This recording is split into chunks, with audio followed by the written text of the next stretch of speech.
Hey y'all, it's your girl Leanna here, coming at you with one hell of a wild story. This one's gonna have you clutching your pearls, I'm telling you. It involves my crazy ex-mother-in-law pulling some seriously unhinged antics. To give you all some context, I'm a 29-year-old journalist living my best life out in New York City nowadays. But this all goes back to when I was still stuck in my crappy hometown in Texas, married to my cheating ex, Tommy. Tommy and I had been high school sweethearts and all that mushy-gushy crap at first, but boy oh boy did that fairy tale romance turn rotten real quick once we tied the knot. The dude completely did 180 from the sweet charming guy I fell for back in the day. Turned out, my dear husband was a gaslighting, manipulative snake who thought he could just walk all over me like a doormat. The emotional abuse started getting bad just months into our marriage. He'd berate me constantly, talk down to me like I was stupid, and make me doubt my own reality. And that's not even getting into the times he'd get physical too, when his temper would flare up over the smallest things. I'm talking holes punched into walls, objects being thrown, that kind of scary stuff.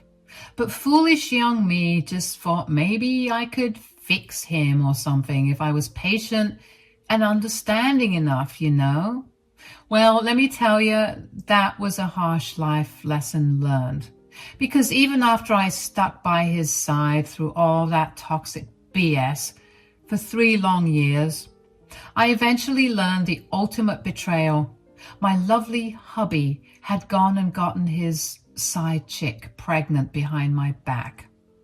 That was the final nail in the coffin for me. I knew right then and there that there was no way I could ever look at Tommy the same again after that kind of disrespect and deception.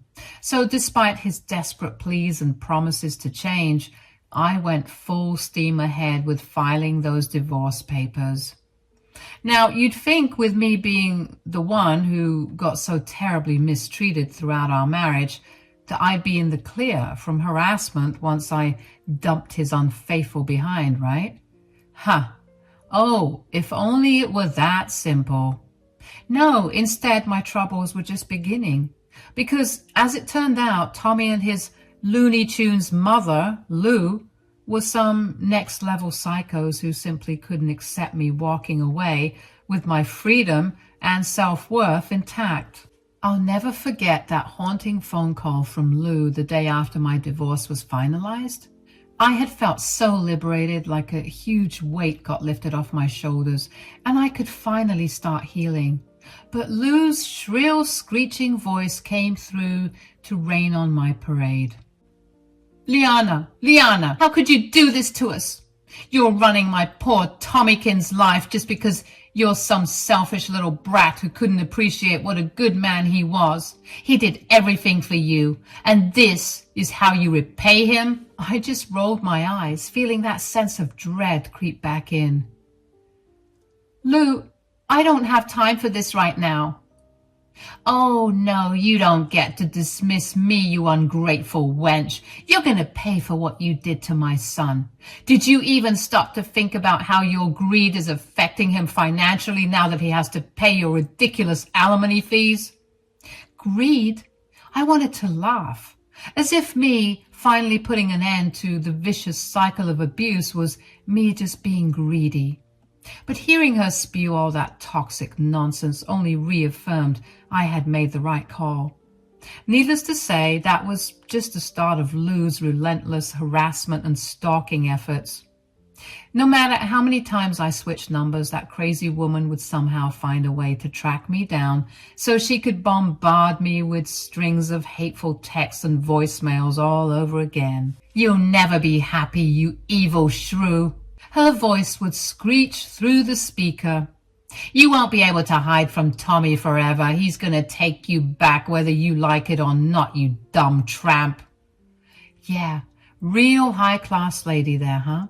Still, sad as it was, I expected nothing less from my twisted ex-mother-in-law. She was always Lou, not Lulu to me. Just a bitter old miserable hag desperately clinging to the twisted idea that her precious baby boy could do no wrong. So for the sake of my own healing, I made the wise choice to go full no contact with both Tommy and his whack job mom. I blocked their numbers, blocked them on all socials, the whole 9 yards. Looking back, it was easily one of the best decisions I ever made for my mental health. Of course, that didn't stop Lou from finding new ways to harass me every now and then. She would make weird prank calls, send nasty emails, and even reach out to some of my friends trying to turn them against me. At a certain point, it got so over the top that I actually had to get the cops involved to declare her behavior as harassment. But of course, they didn't do much. They just saw her as this innocent but senile lady who could do no harm. But that wasn't true. Every text, every call, every comment was a reminder of the hell I went through for those 3 years. After some time, though, things finally seemed to settle down for a little while. I ended up landing an awesome journalism gig out in the Big Apple where I could really dive headfirst into focusing on my dreams and healing from those traumatic past relationships. Life was honestly going so amazingly well. I had a fab new career trajectory, amazing friends who became my chosen family, and was truly coming into my own in ways I never thought possible during my dark years of abuse. Until one fateful day when I got a call that rocked my world. My Uncle Lenny, who I was super close with while growing up, had passed away back home in my small Texas town. Uncle Lenny was genuinely one of the sweetest, most caring souls you could ever hope to meet. Despite being just a simple school teacher, he devoted so much of his spare time to volunteering at children's hospitals, homeless shelters, you name it. He was the kind of selfless guy who would give you the shirt off his back without hesitation. So it absolutely shattered my heart to learn he was gone, and knowing I wouldn't get a proper chance to say my final goodbyes. I hadn't physically been back to our hometown in ages due to the lingering trauma of my divorce. But there was no question in my mind that I had to return to be with my folks and the rest of my grieving family for his funeral after such a devastating loss. I hopped on the first flight out to Texas, already an emotional wreck. Saying goodbye to that sweet man was going to be one of the hardest things I ever had to do. What made it even harder was knowing what else awaited me back in that godforsaken small town. The possibility of running into those toxic leeches, Lou and Tommy. See, Lou was never just my ex-mother-in-law.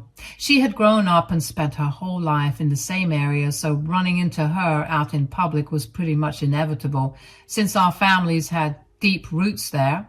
And of course, wherever Lou's wretched presence festered, Tommy was never too far behind like a whipped puppy. Still, I tried to put my fears and apprehensions aside for Uncle Lenny's sake.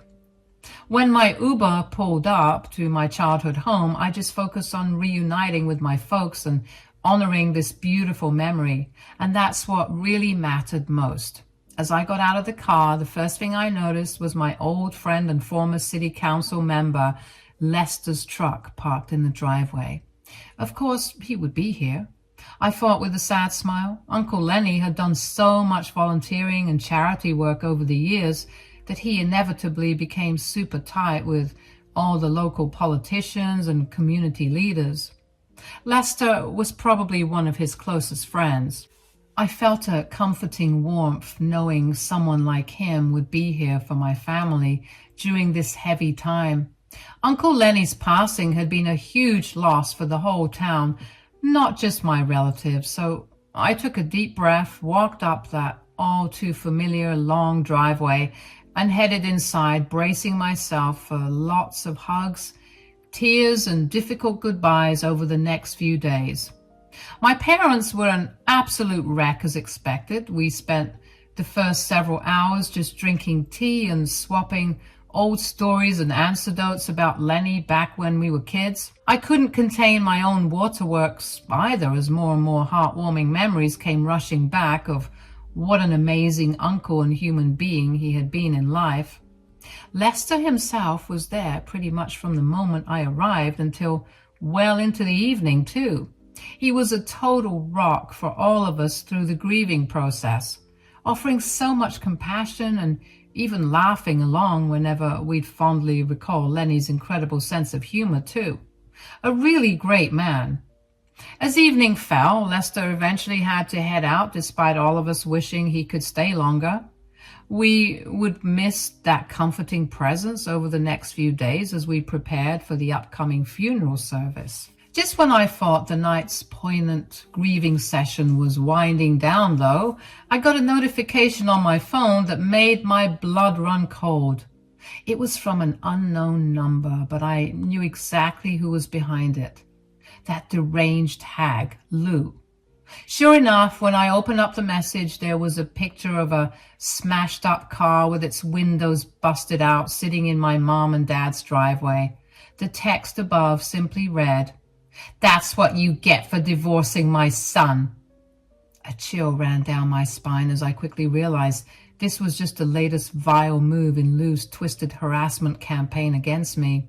Despite trying to start a new life far away from their toxicity, that psycho was still dead set on tormenting me for daring to escape her precious son's abuse. Of course, she'd known that I would be home. She was probably stalking the area all day. "For real?" I muttered under my breath. This woman was really going to threaten me even while our family was in mourning? Talk about a new low. In a sudden flash of anger, I tried to call the number back, but it went straight to voicemail. Figured that a deranged woman would set up a burner just to get my hopes up before disappearing again. I felt a surge of adrenaline as the realization hit that Lou had followed through on her twisted threat after all. "Everyone, we need to go outside right now," I yelled, causing my parents and Lester to jump in surprise. Not waiting for a response, I bolted towards the front door and flung it open, the others following closely behind me, asking me what the matter was. And there it was, Lester's truck sitting in the driveway, just as decrepit and destroyed as the photo Lou had sent me depicted. The windows were entirely shattered into a million pieces, littering the driveway. Long gashes were carved deep into the door panels, warping the metal frames.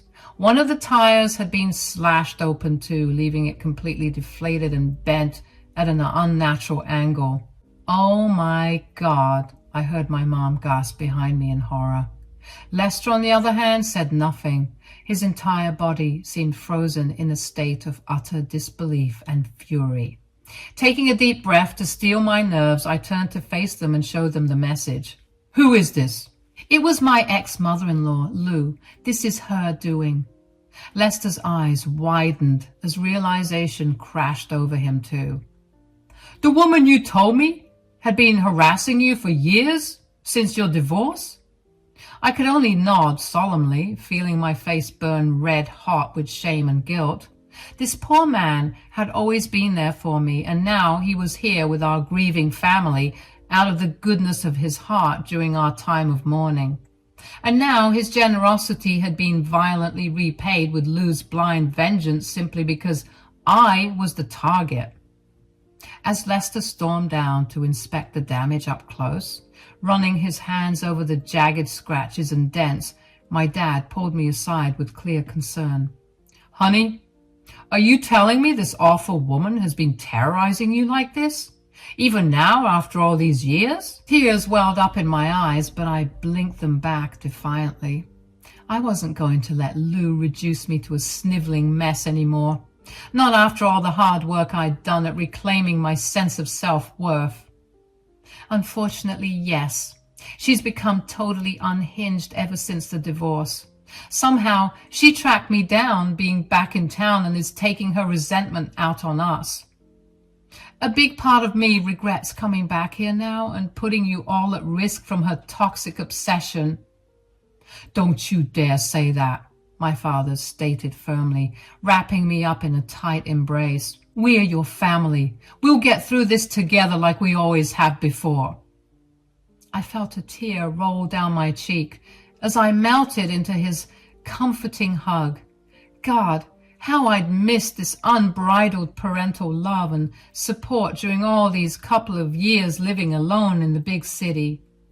No matter how independent I prided myself on being, I would always need these roots to stay grounded. The tender moment was shattered, however, by Lester's enraged bellow from over by the driveway.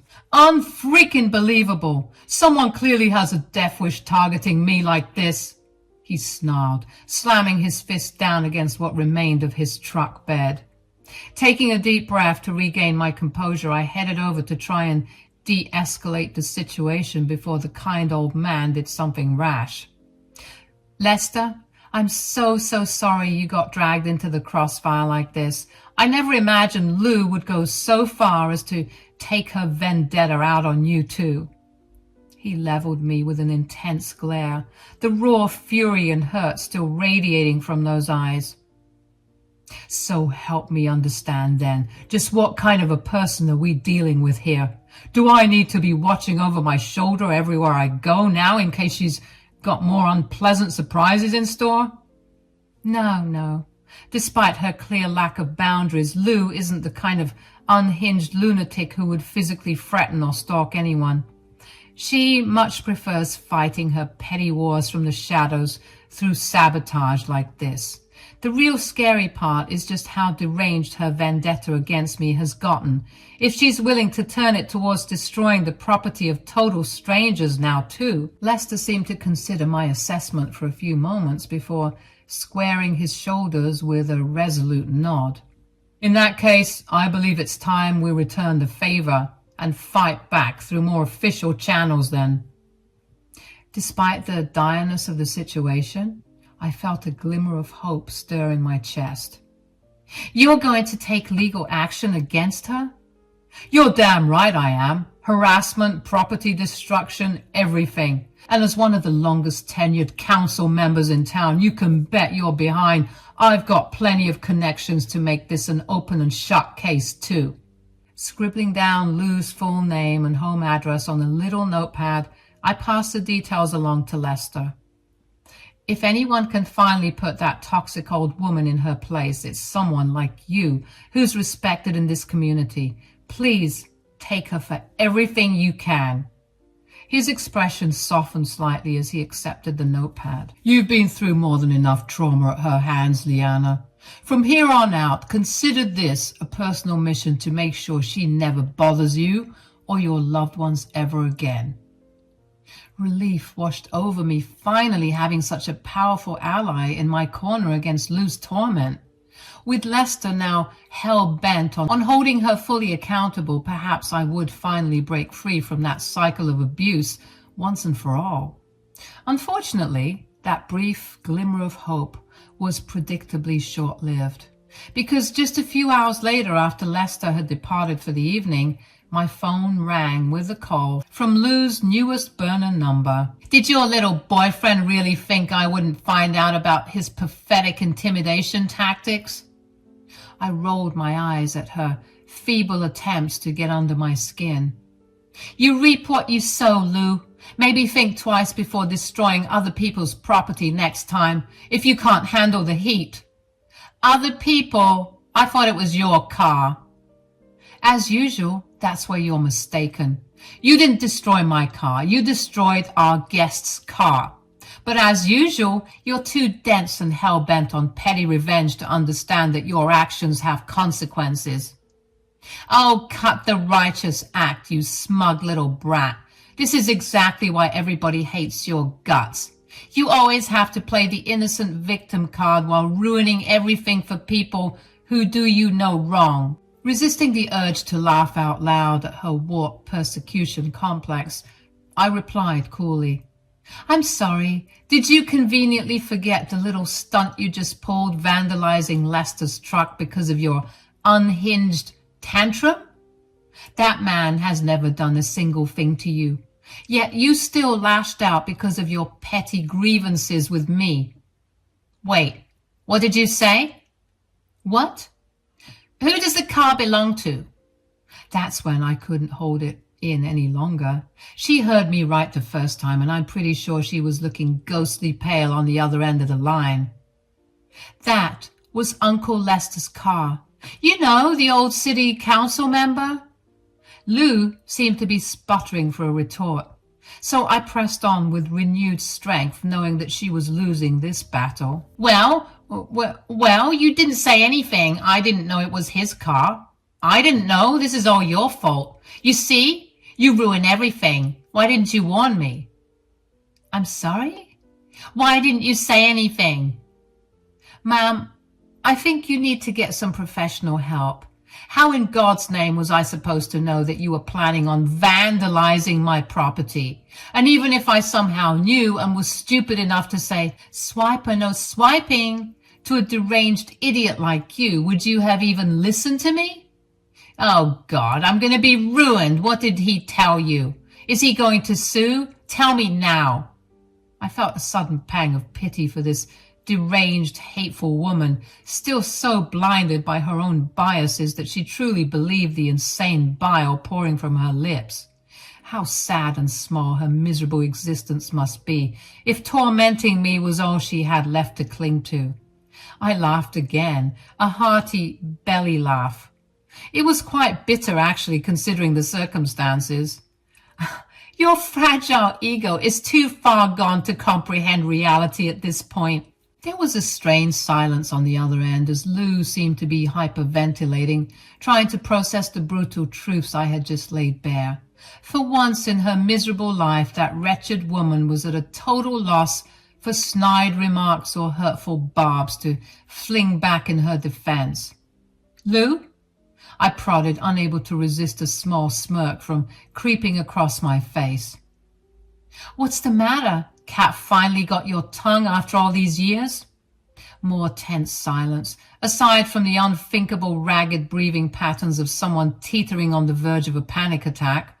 A small part of me felt a pang of vicious satisfaction, knowing I had rendered the great Lou temporarily speechless simply by speaking my own truth out loud. Finally, in a small, quavering voice I had never heard from her before. Leanna, please, you have to listen to me. This has all gone too far. I can admit that now, but you don't understand the full story here. My eye rolls intensified at her pathetic attempts to do damage control. Save it, Lou. I gave Lester all the details about your harassment and deranged vendetta against me. He has everything he needs now to make sure you face full accountability. No, she gasped, the panic audible in her voice now. Leanna, you don't know what you're doing. Think about poor Tommy. He'll be ruined if I face charges. I'll be ruined. We'll lose everything, all because of your stubborn pride. A derisive snort escaped my lips before I could stop it. Wow, Lou, you really are delusional to the very end, aren't you?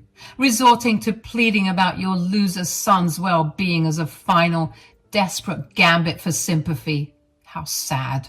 What? This has nothing to do with him. I'm talking about our family assets, our home, my finances. Lester is going to take it all from me, don't you understand? That was an expensive car. I can't afford to pay for those damages. I couldn't resist letting out a mocking chuckle at the sheer hypocrisy and entitlement dripping from her words. Oh, boo-hoo, the big bad Lou might finally face actual consequences for her vile actions and have to pay up. What a shame. Maybe you should have thought about that before harassing me relentlessly for years and vandalizing an innocent man's vehicle just for your giggles. This is the bed you've made, Lou. Now you're just going to have to lie in it for once. Leanna, please, I'm begging you, have mercy. Think of the guilt and shame your own parents will have to endure if I face jail time over these ridiculous allegations. That desperate plea is what finally broke the dam inside me, causing me to erupt with uncontrollable laughter. Here was this vile, toxic woman who had tormented me for years under the delusion that I was some heartless parasite. Yet in her final hour of desperation, she couldn't resist trying to emotionally manipulate me one last time by invoking parental shame. Oh, Lou, if there's any guilt or shame to be felt here, it's entirely yours for constantly deluding yourself about who the actual villain has been this whole time. And as for my parents, honey, they'll be front and center at your court hearing, smiling and taking pictures like you're a tourist attraction. They will not feel bad one bit. None of us will. I'm pretty sure your good-for-nothing son will also crack a smile or two once hearing about this. Her choked sobs were the only response on the other end of the line. This is your karma finally coming back around to deliver a wake-up call. Be thankful Lester is only pursuing financial restitution and a restraining order to protect my family. Because after all the emotional and physical turmoil your son inflicted on me, you should consider yourself lucky if you can avoid jail time. The sharp intake of breath on the other end let me know those last words landed with full force. As satisfying as it was to finally shatter Lou's delusional world view, she clearly hadn't expected to hear such brutal honesty from me at last. Before she could muster up a response, I swiftly ended the call with a definitive "Goodbye, Lou," and blocked her number immediately after. I had said my final piece. There was nothing left to gain from entertaining her craveness any longer. In the coming weeks that followed Uncle Lenny's sorrowful funeral proceedings, Lester did indeed uphold his promise to pursue full legal restitution. He provided regular updates on the impending lawsuit, including how Lou's hysterical claims of being destitute were quickly disproven once her actual assets and financial portfolio were audited. Once it became clear this wasn't just an empty threat, Lou's sniveling attempts to backtrack and avoid culpability reached outrageous new lows. But Lester stood firm, securing a comprehensive restraining order against her in addition to the costly financial penalties. By the time I had returned to my life in New York City, Lou had been officially barred from any contact with me, my family, or Lester moving forward. One stern letter from his high-powered legal team was enough to ensure she remained in compliance too. The only communication I ever received from that wretched family again was the scheduled monthly payments of Tommy's court-mandated alimony hitting my bank account like clockwork. I couldn't help but let out a wry chuckle whenever those notifications came through, a bittersweet reminder that real karma was finally being served. While I would never truly be free from the lingering scars of emotional abuse I had endured, both from Lou and her son, I could at last move forward with a renewed sense of peace and closure. Sure, a small part of me felt a fleeting pang of sadness that two once beloved family members had degraded to such wasteful, hateful shells of their former selves, but the overwhelming relief of being free from their reach overrode any residual empathy I could muster. Some relationships simply cannot be salvaged when the rot has burrowed too deep. So I bade my hometown a final farewell, focusing my energy on fostering healthier connections and continuing to thrive out in New York.